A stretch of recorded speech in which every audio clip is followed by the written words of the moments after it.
نماز بوجھ نہیں بلکہ تمہارے بوجھ کو ہلکا کرنے کا ذریعہ ہے۔ تہجد بہت خوبصورت عبادت ہے جہاں کچھ ملے نہ ملے لیکن رب ضرور مل جاتا ہے۔ ایک سکون ہے، جب عادت ہو جائے تو بنا پڑھے سکون نہیں ملتا۔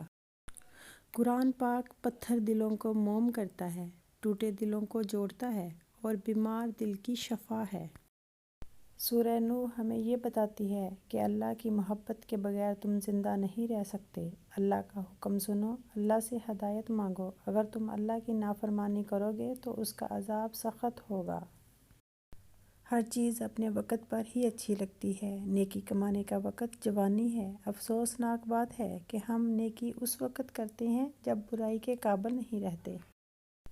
گناہ کے دوران موت نہ آنا اور گناہ کے بعد توبہ کی مہلت ملنا اللہ پاک کا بڑا احسان ہے۔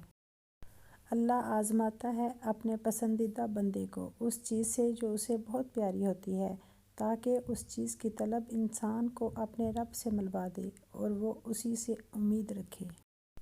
کچھ رشتے اللہ تعالیٰ خود ختم کرواتا ہے تاکہ ہماری زندگی خراب نہ ہو سکے۔ بے شک وہ جو کرتا ہے بہتر کرتا ہے۔